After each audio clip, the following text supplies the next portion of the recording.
would you do with a brain if you had one? Do? Why, if I had a brain, I could while away the hours, Conferring with the flowers, consulting with the rain. Yeah, you sing this part. If I And can, I'd be scratching when Well, my my thoughts thoughts are busy hatching if if I only had a brain. brain. I'd unravel Every riddle for for every individual in trouble or in pain. With the thoughts you'd be thinking, You could be an Arthur Lincoln if you only had a brain. Hi, I'm Melanie Herman, And I'm Nick Herman. and we're thrilled to be here today to tell you about the brain. Still going. Okay. We got a lot of great Oh my gosh. Why is this doing this? we got a lot. Okay. No. Okay. Is it going? Yes, it's Okay. still recording. We've got a lot of great information to share with you today about the brain, life-changing information that's been helpful to our family members and people that we know and love, and can be helpful to you, to your children, to teenagers, to anybody you encounter during the day. So we hope you'll stick with us, and over the next few weeks we'll be talking about neuroplastic interventions and things that can help. We're not very tech savvy. We do have information, and I'm having Yes. problems getting it out. But Dorothy and Scarecrow was singing here today about the brain and wish that they only had one, and I felt like that sometimes. I know We feel like that right now. Yeah, I got a little something up there, but I wish it was working a little better or functioning a little better. And I'm sure that many of you have thought, what can I do to help my brain? And so we have some answers and some thoughts for you. To start out, we want to ask you some questions, personal questions about you and your family members and other people that you know and love. Do any of you suffer from ADD or ADHD, Learning disorders, Alzheimer's, anxiety, depression, chronic pain, epilepsy, eating disorder, cerebral palsy, maybe stroke or autism, dementia or Parkinson's disease, addictions, sensory integration issues, OCD or traumatic brain injuries? or multiple sclerosis? And there are many others besides these. A couple weeks ago, Nick and I were able to go to a Psychology 1010 class at Skyview High School here in Smithfield, Utah, and share this presentation with the 16 and 17-year-olds there. And I wasn't surprised. I bet you weren't either, Nick, to see that. No. We asked them to raise their hands as we read each one of these challenges and said, do you personally suffer from this or know someone that does? And of course, there wasn't a person in the room that it didn't raise their hand at least once. Mm-hmm. And there were many that raised their hands several times. And I think that was interesting for them also to see that there were people around them that had these challenges that they were struggling with every day. And you can see the images here on the screen. That is a life of frustration and pain for people that suffer some of these things. And I wonder if you've ever wished, because I've certainly wished this about me, that I were smarter. Yeah, and I were faster or more focused. I were more calm in stressful situations, or maybe got more sleep and felt more rested in the morning. More creative or more positive. Have any of you ever felt like that? Have you ever felt like, Yeah, like I definitely have this felt like guy that here? guy. Yeah, especially the last couple of weeks for Yeah. me. If because you have a brain in your head, and because of the new brain science of neuroplasticity, there's hope for you and for me and for all those that we love. For 400 years, pretty much, scientists believe and taught, and we thought that our brains were like computers.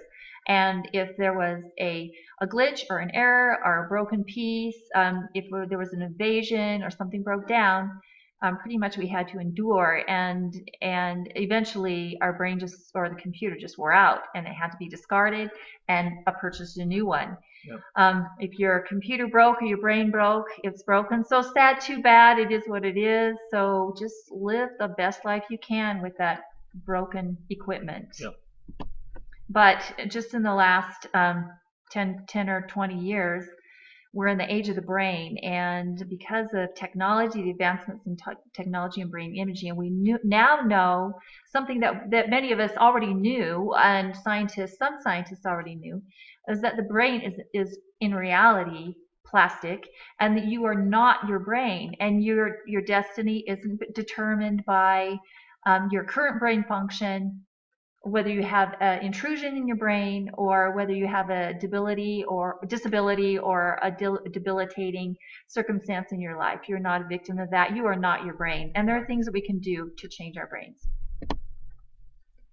So neuroplasticity is this new science that we're going to share with you today. And it's really exciting and really thrilling, and I know it can be helpful to you. So I hope that you'll tune in over the next few weeks as we share news from experts and different methods to help our brains change. But for a start, Nick, can you kind of define the word neuroplasticity and what that word means? So neuroplasticity is basically the ability to change your brain and its mental structure and functioning. Neuro is your brain waves, your brain's workings, your neurons, and plasticity is plastic. So what neuroplasticity is basically that your brain is pliable, it's moldable. It can change. You can change it. You can work it in different ways. So a nice, concise definition of neuroplasticity is the ability of the brain to change its own structure and function through activity. That could be mental, physical activity, and mental experience. So it puts us in control, in the driver's seat. Mm-hmm. Your brain is constantly changing over the course of your life, responding to the kinds of things you choose to do and think. And I think that word choose is so critical because neuroplasticity is based on intentionality.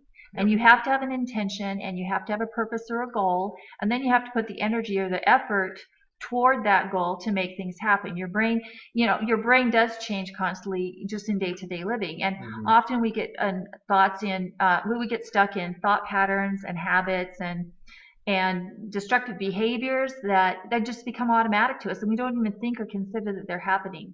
And so the exciting thing is now we can decide to tune in to our brains and our activities to analyze what we're thinking and doing, and to make the choice to do things differently and to think differently. And it isn't an easy journey. It isn't an easy process.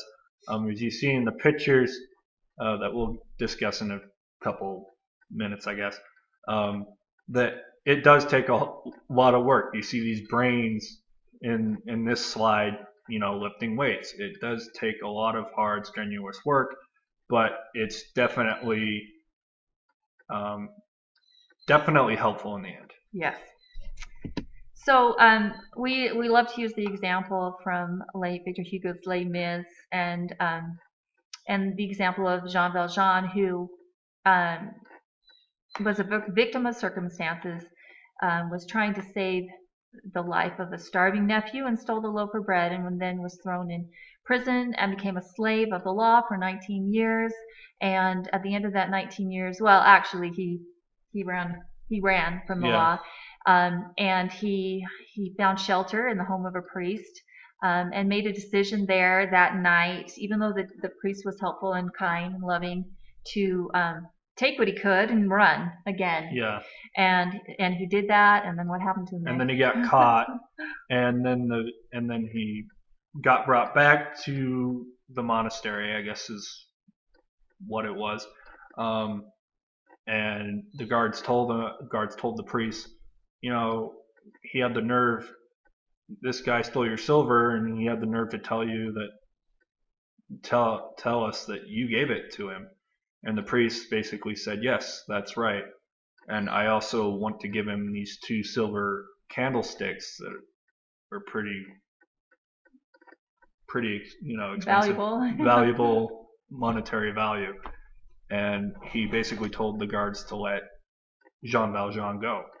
And then, at that point, wow, it's like a wake-up call for Jean Valjean. It's like a moment like right now is a wake-up call for you. Now you're hearing about neuroplasticity, and, probably most of you have had and know about, in the abstract, of this concept and this idea. But but then suddenly you have a wake up call and it becomes more of a reality, or you have a greater understanding, and then you can make a choice. And that's what Jean Valjean did at that time. He had to choose, and he struggled with making the choice to become angry and bitter and continue his life that way as he had been for the last 19 years, or to choose a new path to peace and health and calm by doing good things. And right then at his moment, that pinnacle moment in his life, he made the choice to move on to a better life and to leave the destructive patterns behind and to become a better man. And which he did. And we see the results as we finish out the story of that wonderful tale by Victor Hugo. So now Nick has a little story to tell about his journey in life. And did we introduce ourselves? No, I don't think we did. I'm Melanie Herman. And I'm Nick Herman. This is my son Nick, and he's going to tell a little bit about his journey. And it was, in a way, he was a victim of circumstance. And in many ways, he's like Jean Valjean, rising above those challenges. So go ahead and tell us about this. So this is me. I was born 3 months prematurely. I weighed 2 pounds 9 ounces, and at 2 days old, I had a brain hemorrhage, which was pretty debilitating. You see my baby pictures up in the left hand corner. My mom holding me, all the tubes and wires and all those scary looking octopus looking arms coming out of me, and then you see me with the breathing tube, the air support. When I was born, I was told by doctors it was pretty severe. I was told that I would never be able to walk or talk or feed myself. Basically, I'd be in a vegetative state. But due to luckiness, a lot of prayers, and an experimental drug called surfactant that probably a lot of people know about now. When I was born, it was experimental, and they gave it to me, and it was able to surprisingly, develop my lungs, which are underdeveloped. And growing up, the brain injury caused me to have cerebral palsy, mild, on my left side. I also suffer from nonverbal learning disorder, which is basically I struggle with social cues. I'm not as quick as everyone else in responses and coming up with answers and talking with people. And this was basically the story of my younger days. You see in the middle there, I'm at Lake Powell in Utah, Arizona, on the Utah-Arizona border, next to our family jet ski. And growing up, with in school, it was really hard to make friends. Really, really hard to feel welcome. Really hard to go out and play sports, do things that a lot of, I guess you can say, normal kids did. We are LDS. We're members of the Church of Jesus Christ of Latter-day Saints, and that's why you see me in the Boy Scouts outfit for my Eagle Scout project when I was 14. Yeah, I think 14. Yeah. My Eagle Scout project, I was able to donate. I did a breakfast, and we did donations to the Brain Injury Association of Utah. And there goes the phone, but we'll ignore that for now. We'll ignore that for now. So I was able to do that, and afterwards, high school, middle school, high school were a bit scary because of social situations. And so in between there, I did, my mom actually found what is called neurofeedback, which is a piece of the puzzle to neuroplasticity. It's in 2007, 2008. Yeah. we were able to use that for me to help my brain calm down, to help me become better with social situations. It was very, very hard, strenuous work. Although it doesn't look like it, I played video games with my brain. You connect electrodes, and it reads your brain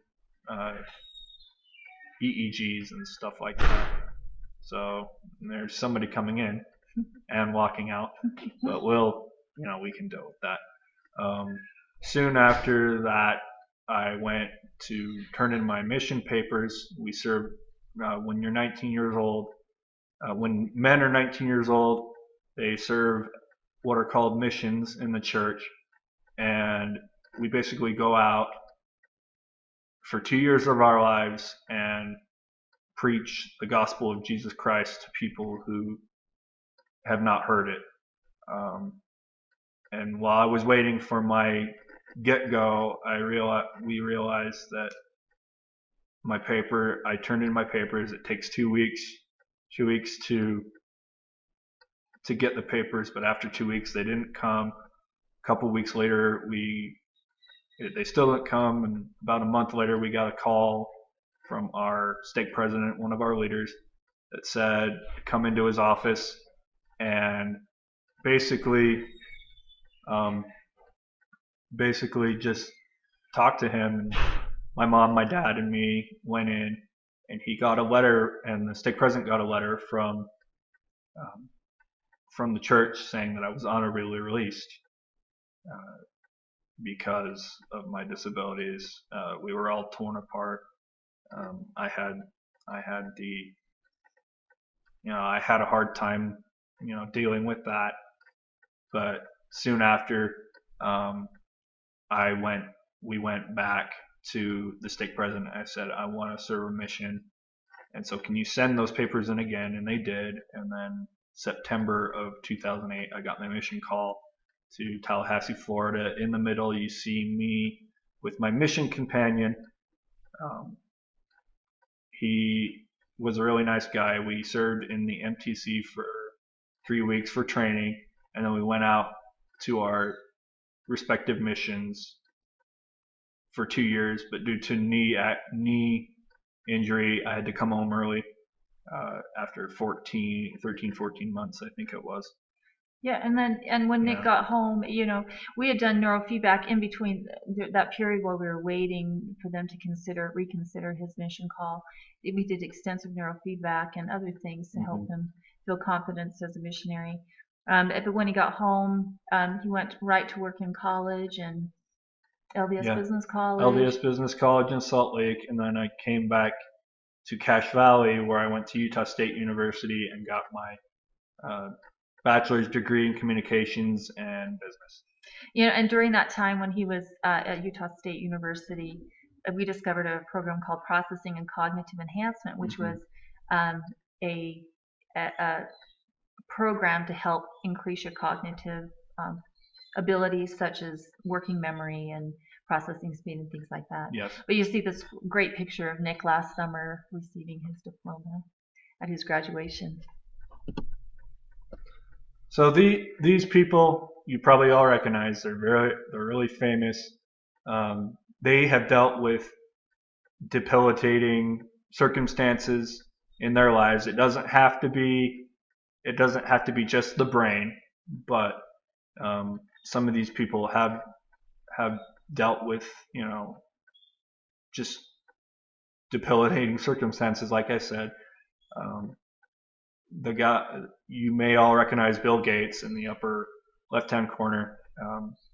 He's famous. He does Microsoft. He created Microsoft. He's rich. He's well off.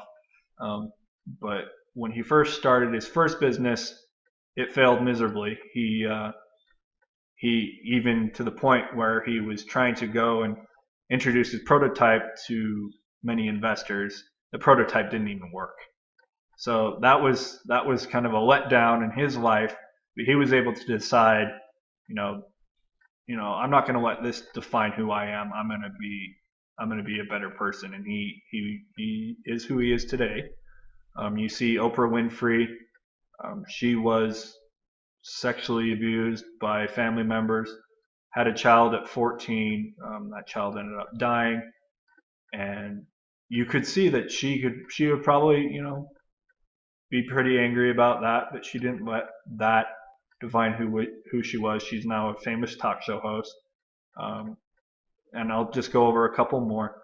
You have Jim Carrey in the middle, who was he was homeless for most of his life. He lived in a van, um, but that didn't define him. He's now a famous movie star. He was able to make that choice of, oh, I may have grown up in a van, homeless, but I'm going to go out there and prove that I can be an actor, which he is. You have Bethany Hamilton, the shark victim, who had her arm bitten off by a shark 10 years ago, 11 years ago, I think it was. And that would be pretty frightening. I mean, I look at sharks today and I get creeped out. So the amazing thing about her is shortly after her accident, she was able to get back on a surfboard, go surfing, win multiple competitions, and now I believe that she's a motivational speaker. She still surfboards, and she's doing really, really well. You have Mark Wahlberg on the bottom in the backward cap. He dropped out of high school at 16, became involved in drugs, but basically he was able to turn his life around and become an actor, and you see him in a lot of movies. You have Albert Einstein, who growing up was according to his parents, he was slow. He didn't speak till he was 4 years old, but now he was one of the greatest minds in history. And one of my favorite stories is of Steven Spielberg in the middle, right middle. The famous director who directed E.T., Jurassic Park, which I love watching. He was diagnosed with dyslexia when he was a kid, but recognized that this was in the 50s, so they didn't have all the tech smarts, the doctor smarts to diagnose him with that. And growing up, it was really, really hard for him. He had a really hard time in school. He dropped out of college as a sophomore to pursue his movie director career, which obviously he has done really well at.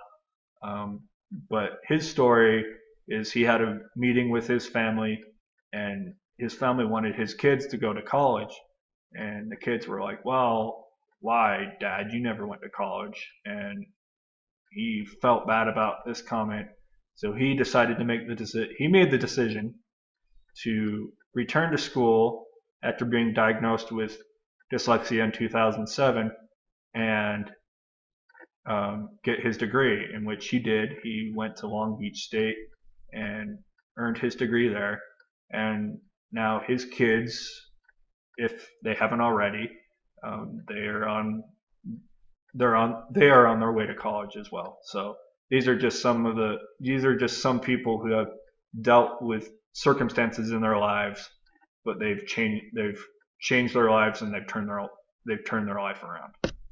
Yeah, so all these, Jean Valjean, my son Nick, who shared his life with you, and all these famous people made decisions to improve their situation, and it was intentional, and it took effort, and it took time and work, and so that's possible for all of us. And it was interesting to see the high school student, wasn't it, Nick? Yeah. To hear the stories of these people that many of them, I'm sure they admire, had heard about, and to know that they had difficulties, some of them from their own doing, Mm-hmm. and some of them were victims of circumstance, and yet they chose to rise above that and improve their lives. Yep. So we discovered Norman Deutsch back in 2011 or 12, Yeah. and even though we were doing neuroplastic interventions with Nick, our family was, and we had a few other children that had some challenges that needed attention.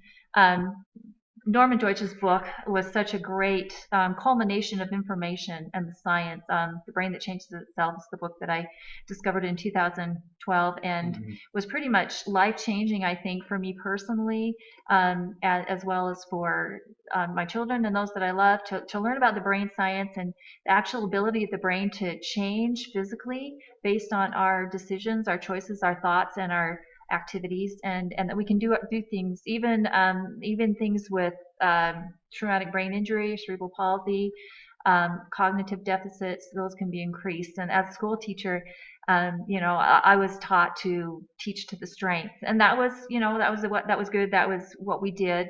But I came to learn that teaching to the strengths is one way to learn, but that doesn't address the cognitive deficit, and those deficits can actually be improved, and that is more life-changing than accommodating someone by teaching to their strengths. Yes. So both of these books are amazing stories, brain science simplified for your average person.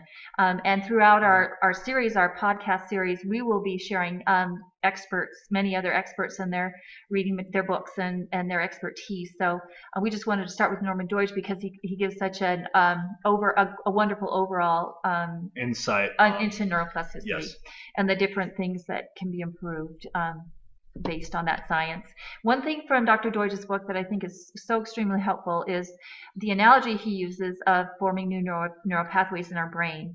And a lot of us get caught in negative thought patterns or addictive behaviors or destructive behaviors, and we don't even pay attention to what we're doing, or we don't think about what we're thinking, and no changes can be made when we're not attending to those or paying attention to what's happening in our brains and in our bodies.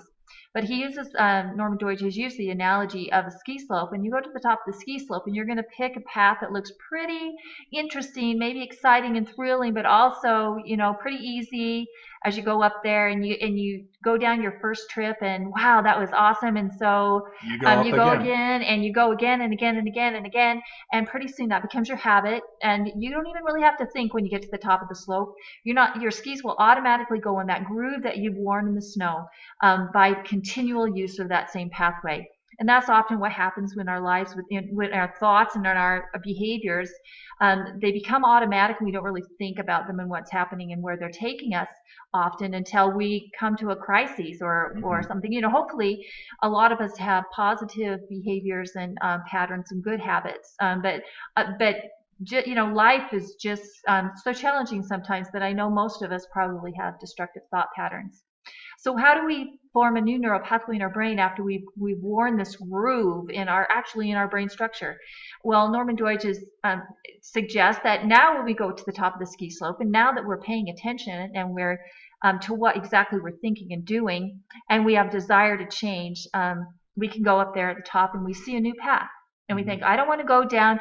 If the longer I go down that path that I've worn out, the more trapped I'm going to be. Yeah. And I don't want to be that way anymore, so I'm going to pick this new path. Now, there might be a rock or a tree, and this picture is the best we could find. It looks very dangerous. We do not recommend this. We don't recommend this path. No. But you go to the top, and the first time you go down very carefully, and it's very laborious, and it's very draining and straining to focus and to make yourself stop a negative thought pattern and start a new one. And it's not easy at first. And then you have to get up and go and do it again. And then every time you get to the top, when the temptation comes to go down that old pathway, you got to force yourself to go down this new pathway. And over time, over weeks and maybe even months, you now have worn a new groove in the snow, and you now have a new automatic pathway, a new neural pathway actually in your brain, and it's actually changed the structure of your brain. And just like the ski slope that has filled up with snow, the other pathway that you're not using anymore is filled up with snow, your brain is a use it or lose it brain. So if you stop using a pathway and you leave it alone and you stop it, you'll lose it. It's called use it or lose it. And so the ones that we choose, the pathways you choose to use, are the ones that are going to stick with us. Exactly. It's a paradox. That's what Norman Deutsch calls it, the plastic paradox. And neuroplasticity can work for us or against us.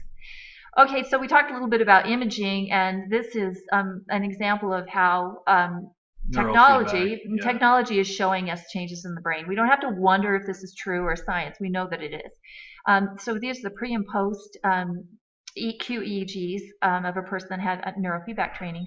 You can see the prefrontal cortex at the top of the diagram, and the red and orange activity, that is underactivity in the brain, and that person is suffering, maybe having a difficult time waking up, getting his thought patterns going, focusing in class, and getting tasks done at work, because the brain is always trying to wake up and doesn't have enough activity there. And then given an extensive amount of neurofeedback and brain training, you can see the post-test where the activity of the brain has evened out and there's more healthy activity. And now that person is able to focus more, sleep better, accomplish things, accomplish tasks, do better in school. This is just one example of kind of brain imaging. Yep.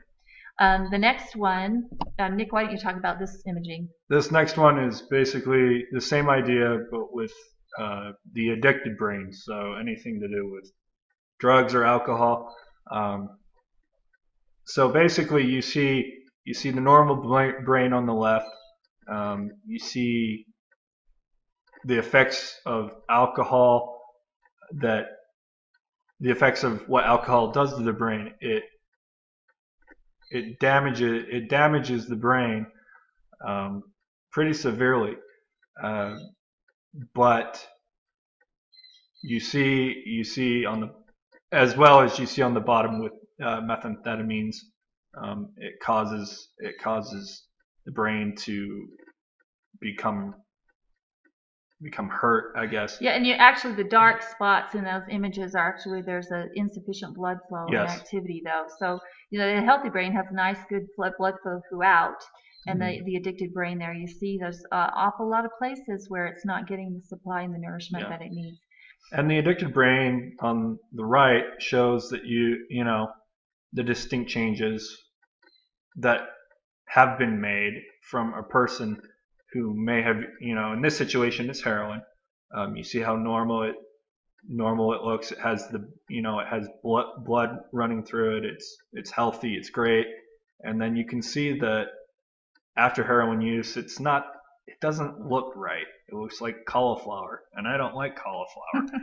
So yes, but after a year of being drug free, after 2 years, that it doesn't show, but just as another example, it shows the brain is healing itself. It's being able to regain those sufficient pathways that it once had. Which is so very hopeful, because I think people are stuck in addiction, and it can be substance abuse, or it could be a pornography, or it could be excess exercise, or it could, there's so many addictions that are possible, but we want a healthy, well-rounded, functioning brain, and that's possible even after we have been in an addictive pattern. So we hope that this is really good news to all you viewers out there, and it's been wonderful news for us and for our family and for many people we know and love. And Nick and I are really excited to share, like we said earlier, a lot of different methodologies and treatments and programs that help the brain heal, from learning disorders, from cerebral palsy, brain injury, circumstances. Anxiety, depression. There's not anybody that doesn't need a healthier brain. And we've been blessed in our lives to meet experts, and we just had a delivery to our door this afternoon from the Listening Center in Toronto from Paul Medall for the electronic ear, and we'll be talking about that. We'll be talking about, this will be really helpful to teenagers, how to combat negative thoughts, and that comes from Daniel Amen. And there's just a plethora of brilliant neuroscientists out there with programs to share that are helpful for families, and we hope that you'll tune in. And we also hope that as you have questions, you'll email us. If you have interests or areas that you want more information on, what we don't know we can find, and hopefully we will have some experts also. This last little screen is an example of a brain exercise we want to just show you, and you can actually pull this up online, but the idea is to increase divided attention and the ability to attend to different details. And You can see, Nick, why don't you read as quickly as you can the words that are written. Okay. Yellow, blue, orange, black, red, green, purple, yellow, red, orange, green, black, blue, red, purple, green, blue, orange. Okay. And when we do this kind of training, we do it to a metronome, and over time we increase the speed of the metronome, so you're going very, very fast. And you have to do it in a rhythm, because our bodies and our brains work in a rhythm. Our body and our brain and our spinal cord it's all one nervous system, and we need our bodies and our brains to be in rhythm. Now I'm going to say to Nick, now I want you to call out the color of the word instead of reading the word, and let's see if there's a difference. All right. So green, red, blue, yellow, blue, black, red, blue. See, it's working. No comment. Okay, so Nick is demonstrating, and it's more difficult now to attend green, to the. That's good. You black. Yeah. It gets harder. Yeah, it gets harder. But you have to keep working at it. And sometimes, and Nick is exaggerating the difference, but because he's he's actually done a lot of this. But as it gets even harder, Nick, what do? You have to change. When you see red, you say green, and green for red. So they stack increase the difficulty of each task, and this actually helps grow neural pathways with consistency. It's just one little touch of some things that will be coming. But we'll sign out now with Dorothy and Scarecrow, who, they say they'd unravel every riddle for every individual in trouble or in pain. And though we can't solve every problem that everyone has, we do know that the news of neuroplasticity can be helpful to you and the families that you love. So we hope you'll tune in for more. We're trying to pick a name for our podcast: Brain Faith, Brain Hope, Brain Change. If you have an opinion, you can email us. But thanks for tuning in today, and there will be more to come.